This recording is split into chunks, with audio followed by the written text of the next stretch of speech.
I am very excited to have Dewayne Perkins on the show today. He plays Tyler, a studio wonk doing his best to survive in the cutthroat world of Hollywood in the new Apple TV comedy, The Studio, with new episodes dropping on Wednesdays.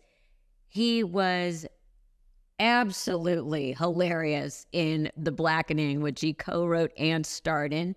He's also written for Brooklyn 999, The Break with Michelle Wolf, and The Amber Ruffin Show. Dewayne can also be seen opposite Keke Palmer and SZA in Sony's feature film, One of Them Days, which is now streaming on Netflix. Okay, we're done with the business part of this. Dewayne, welcome to Group Text. Thank you for having me. Hello. Hello. So I want to talk to you about The Studio. But as far as I know, and that doesn't mean anything because my brain is a sieve, I don't ever actually remember meeting you. So I'm just going to start at the beginning. Where did you grow up? I grew up in Chicago, Illinois, Chi-Town, baby. The second city. Mm-hmm. Which we're going to get to in a minute. How did you know you wanted to do comedy? I didn't. I kind of fell into it. I was a football player in high school, and then I kind of was like looking for something else to do because I was tired of being physically beat up and hurt. So I was like, okay, let me figure out something to do. So I started dancing, and then I was like, okay, well, this is cool, but now I want to do something else. And I was walking in my high school hallway, and there was like a room with like a bunch of people being like loud, and it seemed like they were having fun. So I kind of walked in and was like, "What's going on in here?" And they were like, "Oh, we're doing a comedy." And then I kind of was like, "Oh, can I do it too?" And they said, "Sure, come in." And that's how I started. At that time, were you playing varsity football? I was not varsity. Okay. At that time, I was maybe like a good like 4'11". I was Okay. pretty small. And I got a growth spurt like my junior year. So it wasn't like having to break it to your teammates, like, guys, I love you, but dance is my soul. No, so they told us to try ballet to make us better at football for like coordination, and then I did, and I was like, "Oh, this is better." I'm gonna just stay over here. Well, you just brought up dance, and you did studied musical theater in college. Where'd you go to school? DePaul University. Oh, very good school, very impressive. Which leads me to believe, like you said, you dance. So apparently, then you also have to sing. Okay, just let's be honest. Were you good or were you bad? So you pivoted to improv. I was good, but not as good as the people that I looked up to. So I was like, "Oh, let me go be funny." Because like acting and dancing was always pretty good. The singing, like I was in like singing groups, and because I was in groups, I was like, "Oh, I can sing," and then I would sing solo, and they'd be like, "You should go back to the group." Love you, but you're better. Just follow along. It was very much giving character voices, like even in the musicals. Like I was in Bye Bye Birdie, and I was Mr. McAfee. I was like the old man because they was like, you can sing like an old man. Like, Thank you, I think. But you said Chicago. hmm And here you're like talking about singing and dancing and not really being the lead singer. But somehow you became a part of Second City, hmm which is the most prestigious improv comedy group in the world. Did you, growing up in Chicago, I'm going to assume that you knew what Second City was and the I, historical importance of it. I didn't. Not until Oh, college. There's I grew up on the South Side, and the North Side was just like a whole nother thing. And not until my freshman year of college, my dorm had a free trip to Second City, and I was like, I love free things, and it was only one stop away on the train. So I was like, oh, this is cool. This is convenient. So I went there, and I saw a show with Sam Richardson and Edgar Blackman. It was called South Side of Chicago, and I was like, "Oh, this is dope. I can do this. This is what I've been doing in high school. Why haven't I learned more about it?" Then one of my best friends was taking class there, and she convinced me to take class there, and that's kind of how it all started. when did you realize the people that had come out of Second City? When did it dawn on you that I am breathing rarefied air? When I watched Mean Girls. Because Really? I literally watched Mean Girls and said, this movie's fantastic. Who did this?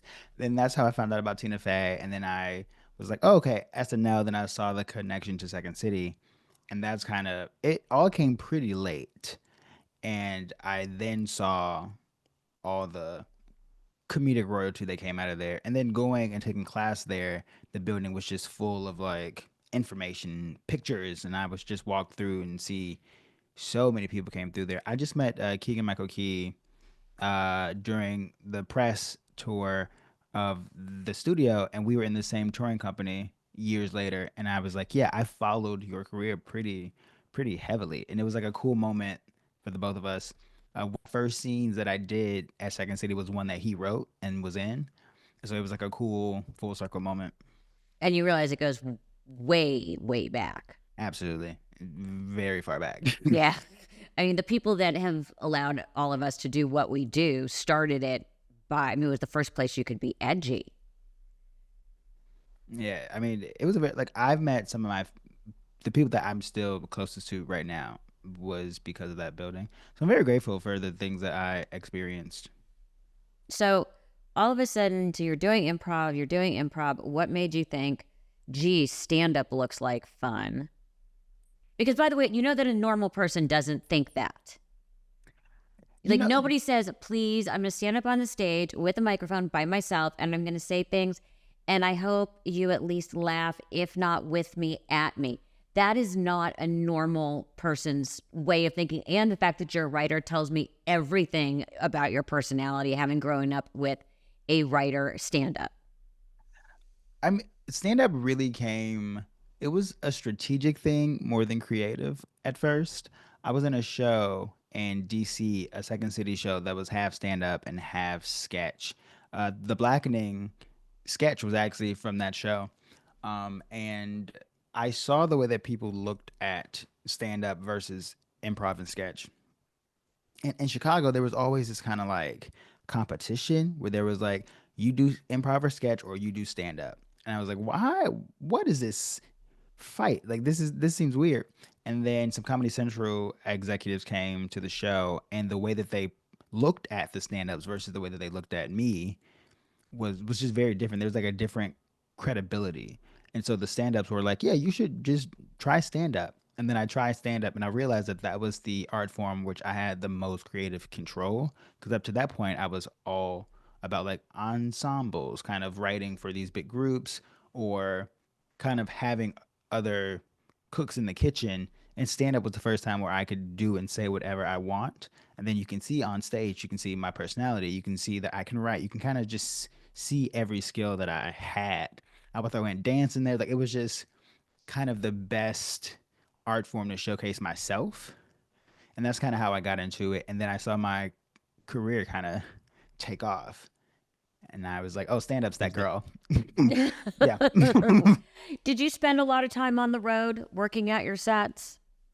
I did a college tour, and recognized that I love stand up. I don't like touring. Like, Well, but it's I'm it's saying, just but very most, it's very lonely. yeah, but most stand-ups, that's how you write your sets. You have to actually get on stage and work the material. Yes, and I recognized pretty early on that I am okay with being a coastal elite. I said I'm just gonna do Chicago, New York, LA. I feel good with that. That's where I feel like my point of view is seen most. I don't have to test my stuff in the middle of nowhere to see if it's funny or not. I don't. What is your process? What is your work process for specifically for stand up? Because every comedian has their own process to get to Yes. the end. I approach stand up from a writing point of view. So the first probably 2 months, like first 2, 3 months of stand up, every time I would do stand up, I would do new stuff because I didn't recognize that people were like doing jokes over. So I just kept writing as if they were just like comedic monologues where I would write these pieces and be like, okay, it needs a jokes, as many jokes as possible. But because I was very storytelling based, I would just tell these stories, and then try to make as many jokes within those stories. And then I realized that I didn't have to do that and I was like, okay, you can slow down. You can kind of perfect the stories by doing them multiple times. So my process is really just writing my jokes like I'm writing a script. So that I know that this is funny on paper, so I don't have to test it out. Like I'm testing it out on stage to see how funny it is, not if it's funny or not, because that feels crazy to me. I don't want the like I should know based off my skills if this is funny. If the audience thinks it's funny or not is a different question. But I don't like being embarrassed, so I truly try to make it as funny as possible before I get on stage. Because if you don't laugh at me, I'm going to laugh that you didn't laugh. Because how embarrassing! How, how much of an editing process do you go through though? Once you get something on its feet and you're testing it, do you record yourself? Do you keep notes on what's working, what's not working? You're a writer, so you know literally a word can change a joke. hmm I usually record myself, then I listen to it back, and try to make sure that the spaces, like the timing, I think is very important. And then as a dancer, I think there's a rhythm. And so I'm really looking for like the rhythm of the joke so that I know when I'm doing it, kind of what's my inflection. And I'll just try things where on a set, I'll be like, okay, I'm just gonna do this set dry to see if it still hits. And then see like, okay, how did that affect it? Then I'll do another that same set, but okay, I'm gonna be bigger.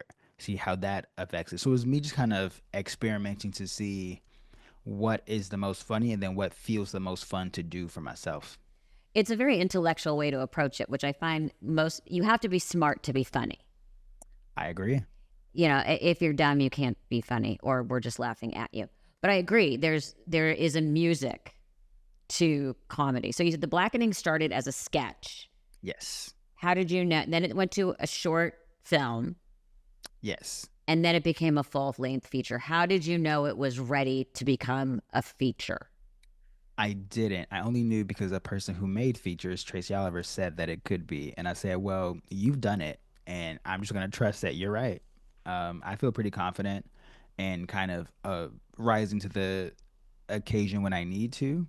And so I wrote the sketch with no intention of it being more than anything but a sketch. So when it became the short for Comedy Central, I was like, well, this is what a win. Like, what? And then when Tracy saw it and then called and said this could be a movie, I was like, oh, that's crazy. I never thought that this is what could happen or can come from this. And then when it got into TIFF and then Tribeca, just every kind of step was just a win that I never anticipated. So I was able to approach it with just like an openness and an excitement. Um, and I think that's why it feels so special to me because it was just like a little nugget from my brain that has transformed into so much more than I could ever had imagined at the time. So it just gave me so much hope, so much like happiness. How long did it take you though to get? I would think, okay, getting from the sketch to the short, okay, but then taking the short and having to do a full-length feature.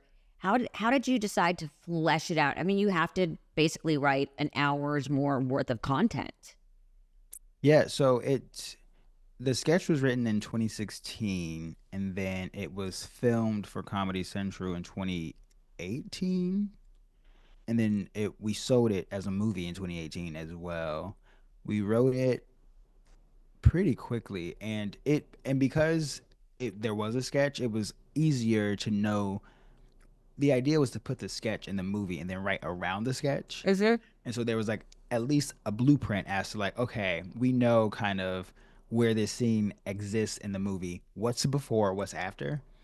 So that was very helpful just to have some directives. It's an Uh, outline. yes. And so that was really cool. And then it was filmed in 2020. It was at TIFF in 2022, Tribeca 2023. Then it came out summer of 2023. So it was like a pretty quick process, and that's what I was told. And even doing it for the first time, I was kind of shocked that that amount of time was considered quick. Oh yeah, And that's now I'm like, that's yes, unheard of. now I get it. So I let's have talk. knowledge now. Yes. So let's talk about the studio. How did it come to you? As an audition, I worked with Seth and Evan on Sausage Party as a writer. I was a co-EP, and so I knew them, and they kind of knew my brain and kind of my comedic point of view, and knew that I'm pretty chill in a room. And so when the audition came, I auditioned, but at the same time, I was pitching their company a show Mhm. on the writing side, and so I turned While in I'm my here. I turned in my tape. They like sent notes and was like, "Oh, try it this way." So then I tried it another way. Then I was pitching them the show, and then as I was pitching them the show, they were like, "Hey, by the way, you got the part." And I was like, "Oh, dope! Love that. Cool." A two for So one. yeah, so it Did they buy the script? no. Shit. No, it's fine. Good news, bad news. Yeah, I You said, got the part, but we're gonna pass. I said, you can't win them all, but a win is a win. Uh, and I love working with them. And we were talking like I'm gonna find something to work on with them because I just think they're just very pleasant to work with. They're very knowledgeable. I learned so much on their sets, on their in like working on their show. Uh, they're some of the best bosses I've had, and that's saying a lot because I've had some really good bosses. Yeah, Also, some really bad ones. So it's really good when people stand out as being people I really want to continue to work with, and they're very much at the top of the list. um okay, which I love. It's very much there's a lot of inside baseball Hmm. in the studio, starting with which people, if they don't know, the big chief of the, made up Continental Studios is named Griffin Mill. And Griffin Mill was the name of the studio chief in Robert Altman's 92 film, The Player. So there's a Hmm. whole lot of inside baseball. And one of the things is, who is Tyler and what is his job? Because as you know, you actually walk into meetings and you do not know what half the people in the room do. And I'm still like, what does he do? Like, what is Tyler's job? Technically, he's the head of publicity.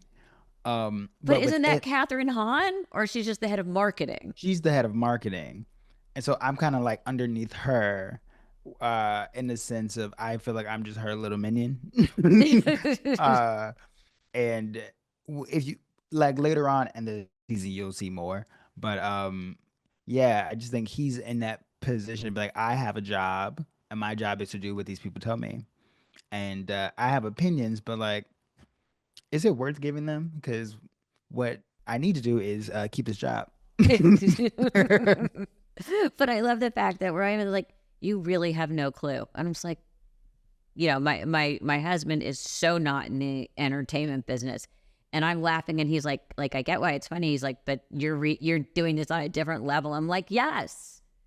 You go into meetings and you don't know who half the people are. Yeah, it's so many people. There's so many voices. There's so like the hierarchy exists in a way where you're like you can be thinking you're talking to somebody who can greenlight something, and you're like, no, they have to talk to 12 more people. Like there's just such an ecosystem that Yeah. is based in no logic. It's And just based in vibes and power. and everybody seems to be a VP or an EVP. You know what I mean? And what does that mean? Who Who knows? knows? Can you write the check or not? Is what it Literally. comes down to. Do you have the power to do what I want? Yeah. Otherwise, it's like, why are we even having this meeting again? The show is so filled with A-list cameos. How much fun is it? What was it like to meet Scorsese? Or, I mean, did you get to meet him? Did you just like loiter on set that day that you heard I he was didn't get coming? to. That I think that was like one of the first ones that they shot. So I think he shot before I even was on set, like even before my first day. But I did get to see some people, and it Well, you was got to work with Bryan Cranston. yes, who's like one of my faves, and that was like him and Catherine O'Hara really was like, She's hilarious. And like really like I was like, oh, this is something.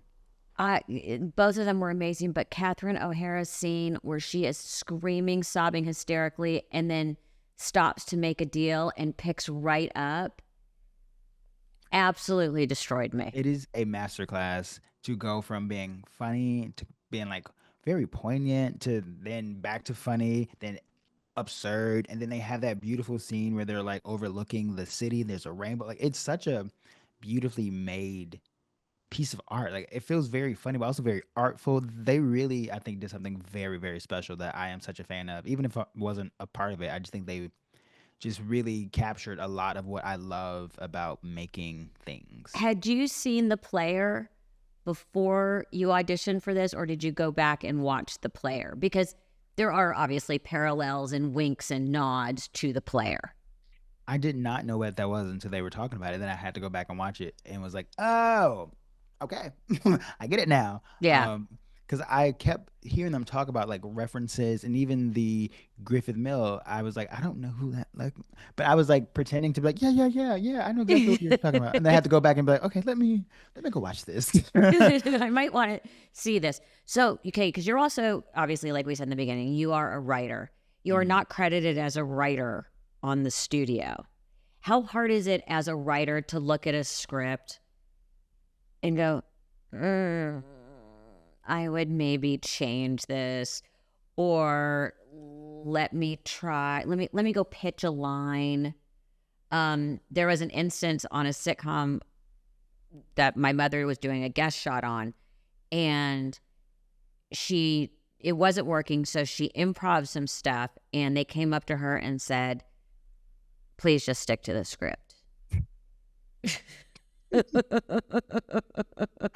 Um, I would say at least with the studio, they're very open. It was a very easygoing set, and they were like, yeah, please improvise. You just had to do it within certain confines because of the way they were shooting.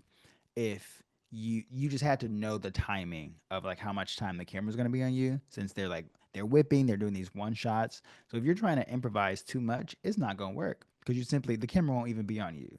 So like if you had space, they were like, sure, throw out whatever you think you can. And so I didn't look at the script to think like, oh, this would be changed. But on the day of, it was just like, oh, if you have anything, like throw it out. And coming from improv, like that's my favorite way to work.